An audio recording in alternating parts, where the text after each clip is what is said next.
the gay question is once again on our radars as Christians.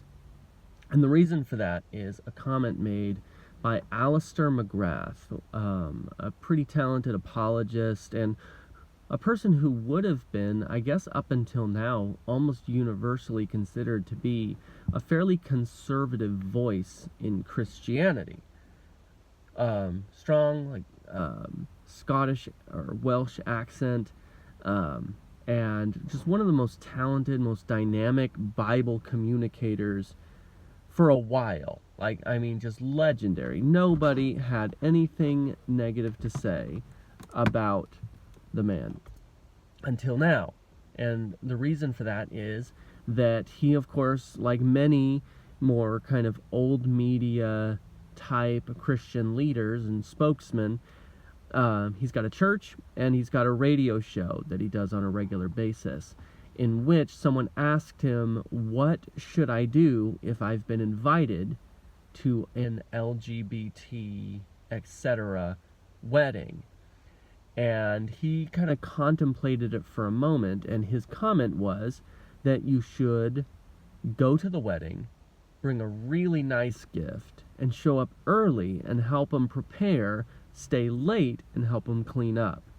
In this way, that you would be showing a love of service to those people who clearly value you and your relationship to them, and have that be kind of an open relational gateway to hopefully share the gospel with them in the future. And it's of course caused plenty of eruption, controversy, because it appears to be sort of LGBT affirming, even though that's not what he said at all.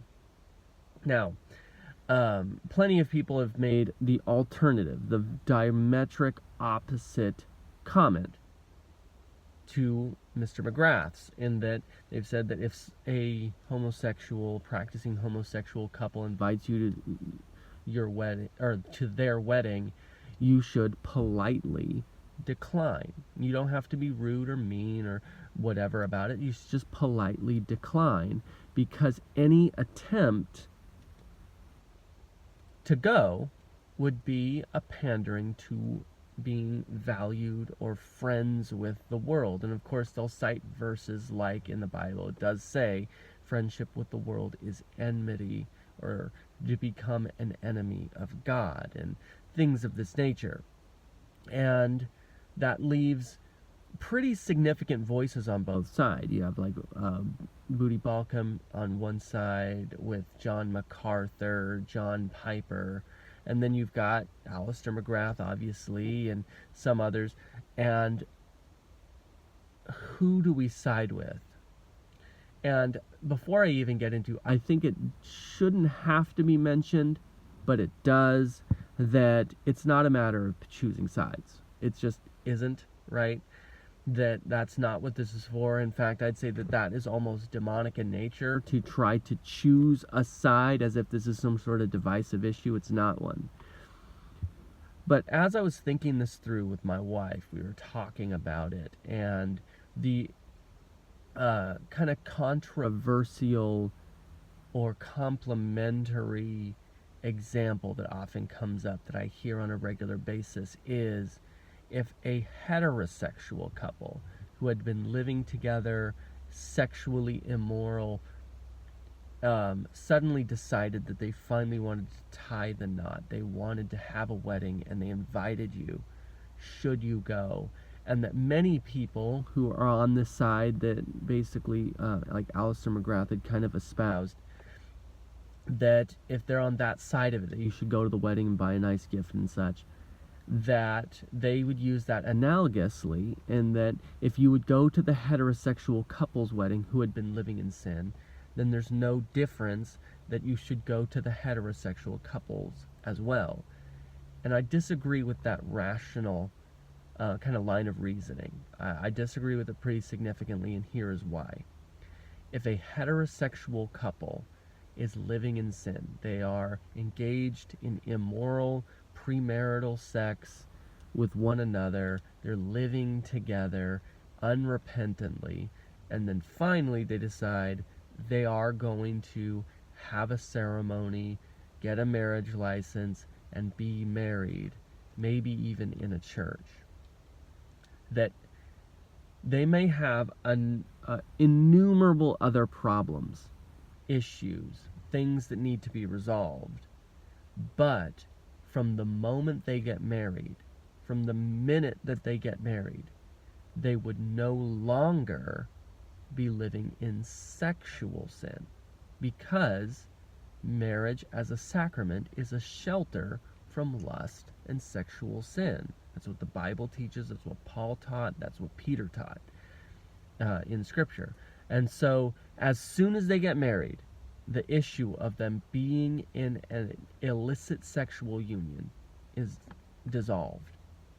And they are then in a sacramental union after that. Now, they might have a host of other issues going on in their marriage. They might have a host of other issues going on in their relationship. But they would be one less than they had previously. However, the homosexual couple is not like that. If they are living together or just simply engaged in sexually immoral, promiscuous sexual acts with one another, and then they get married, they have not dissolved sin, but they have actually compounded it. They have added sin upon sin, in that they have desecrated the sacramental union of marriage and also the sacramental union of human sexuality. They've done both of those things, not just one. And so, no, it's not analogous, is what I'm saying. That is bad logic to say that these things are transferable from one to another. Even if I would go to a marriage ceremony between a heterosexual couple who had been living in sin prior, that's not a license to then go to a homosexual wedding. It's not the same thing. And so, and following out of that logic, it seems to me that, quite frankly, there is no reason why a Christian should want to go to a homosexual wedding. As even just a matter of, this just the appearance of evil is something that I see. The appearance of endorsing evil. One of the things that is charged against the sinful generation of Romans chapter 1 is that not only do they engage in sinful acts, but they approve of those who do. And so it is necessary for Christians to, in the process of keeping themselves holy unto God, they must distance themselves from certain behaviors. And illicit sexual deviance is one of those things that over and over and over again throughout the Bible, especially the New Testament, says, let it not be named among you. Sexually immoral, liars and deceivers and adulterers and these things, like, let it not be named among you. And so if it's not named among you, you cannot be named among them either. And of course, still following with John MacArthur and Bodhi Baucham's advice of that you don't have to be mean or cruel about it. You don't have to be vile, vitriolic about it. You can politely decline. But you also can't endorse. You cannot go and be found among them, is the point. And so, no, you can't do it. You can't do that. And some others would suggest that it's analogous, that if you would go to an event, like, for instance, I've been to the like the porn shows, the porn expositions with X3 Church and other organizations like that, where we'll pass out tracts and Bibles and such. If you would go to that, then you should also be willing to go to this. But quite frankly, going to the desecration of a sacramental union is not evangelistic, I don't think. It's not the same thing. Even with all of his travels, when Paul was traveling among the pagan Gentiles, you never see him visit the temple of Artemis, in which there was illicit sexual unions going on all of the time. You never see him visit the temple of Athena, even though he had plenty of opportunity to do so. You never see him do those things because there's a line. He knew where it was, and he knew how to not cross it. And I think that that's something that's lost in today's society. We don't know where the line is. We don't know how to not cross it. And so I think that this is something where Christians do need to contend in a matter of that the world is not going to like it, but you can't serve two masters. You can either love one or hate the other. You will despise one and be devoted to the other. And that I have to also admit, this has never happened to me. A homosexual person, a same-sex individual, has never invited me to their wedding. I don't think that they ever will. On the one hand, because I'm not exactly quiet about what my religious faith is. I wear a lot of crosses all of the time. Like, I don't think anyone would be shocked to find out I was a Christian. I think that they pretty well know that. And so they wouldn't invite me to begin with. And I don't know how often this is even an issue. I think probably in more kind of post-Christian urban environments in which people are working in office spaces, because I could see a coworker just giving someone that they share a cubicle structure or a floor in an office building with, giving them a wedding invitation, just if for no other reason, hoping they'll send a gift even if they don't come, and as a well-wishing kind of opportunity. And so the likelihood is they're probably not really expecting you to come anyway. So why would you? And then jumping off of this into the next layer of discussion about this is that should churches host homosexual weddings? And I don't think that there's any controversy about this, except in the most liberal of spheres. But the answer to that question is obviously no. You have a sacramental space, a sacramental union, both of which would be becoming defiled by that ceremony. That we are to not defile the marriage bed. And of course, on the one hand, that refers to not a married couple engaging in adulterous sexual unions outside of their own marriage. But of course it also means people that are not married or not married in a sacramental fashion giving endorsement to, approval towards things that desecrate the institutions of God. So no, it's not acceptable. And it's just one of many things that have kind of just let slide in Christian Western evangelicalism recently. In a part, I think it's because they want to try to keep themselves relevant, that there's a lot of people, the only time they'll ever be inside of a church is to get married and get buried.